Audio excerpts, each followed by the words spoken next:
It is pretty late in the night, but we have a wonderful, new, very surprising Forbidden and Limited list.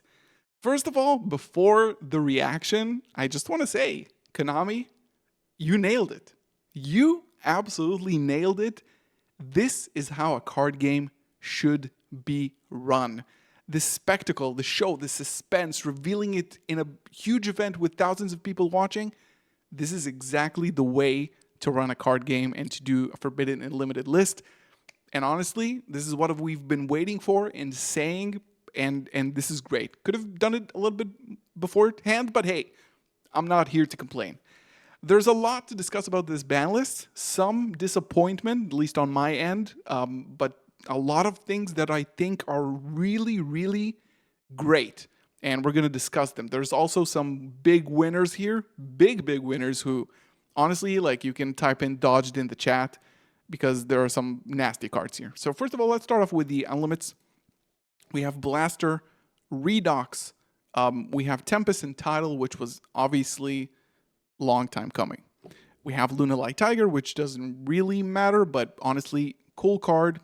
Think could be, something to look forward to in the future, maybe with some other archetype supporting it in some sort of way. Airlifter, straight from 1 to 3. Now, this has been the starter of one of the strongest decks of the beginning of the year when all the original Sinful Spoils cards and the Snake Eye cards have been released. And now, spoiler alert, there's a huge card banned in original Sinful Spoils, and which means that it really impacts Rescue Ace because the Sinful Spoils engine is no longer a starter for Rescue Ace, which is pretty huge.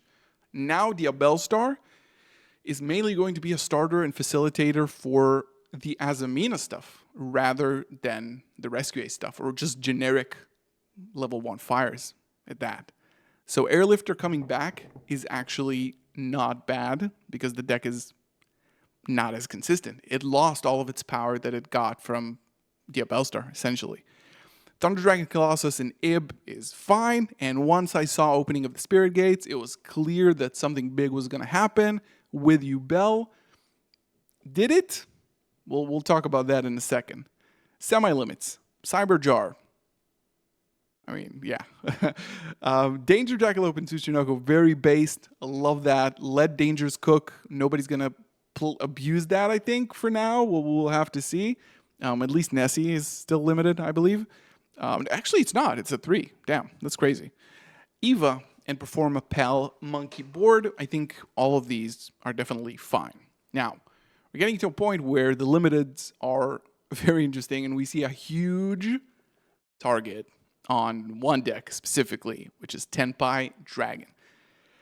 Yeah, Tenpai Dragon has now 1 Prosperity, 1 Sangen Summoning, 1 Sangen Kaiman, and 1 Tenpai Dragon Chandra, which is definitely a hindrance because Chandra is like the main facilitator, one of the strongest cards of the deck, the tuner most of the times, right? So it is incredibly impactful. I think Tenpai is now still going to be playable.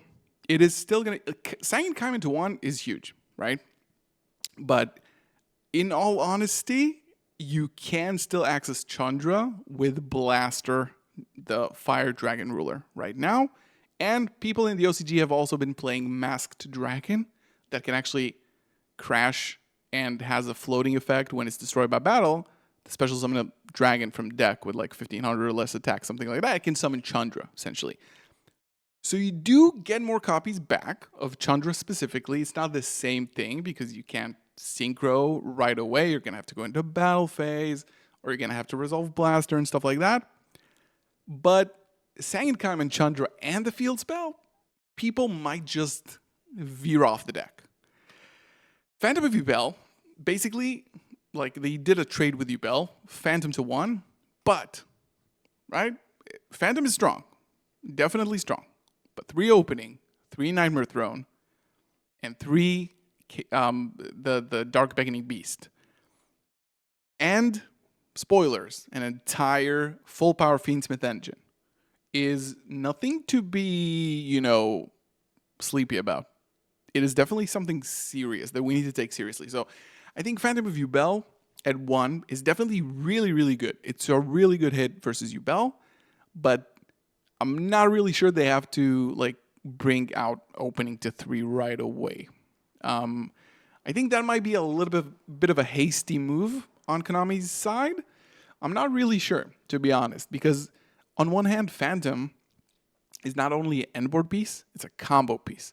So essentially you lose a body and you lose a body throughout the combo, right? Because sometimes you just make Phantom, you link it off, and then you make another one.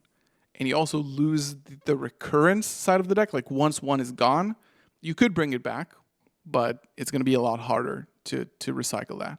Now, lastly, Zodiac Barrage, it's not going to do anything now.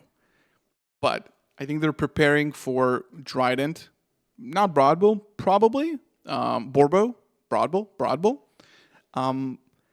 I think they could have experimented with Trident. I mean, we're essentially in Zodiac format with Ryziel right now, but I think it's good. I think they could have done more. People want Masterpiece. People want Zodiac. And Master Rule has been a testing ground for that, and I think it's been working. It's been working, right? And now, yeah. Right. Farewell. Gimmick Puppet Nightmare.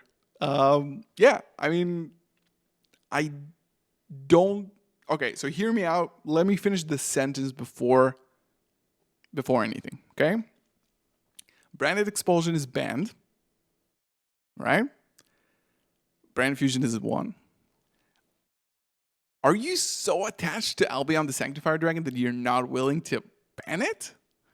Because think about this. Answer me in the chat right now. Would you take banning Albion, leaving Branded Fusion to 3, and leaving Gimmick Puppet Nightmare alone over this? Like I would as a branded player, obviously.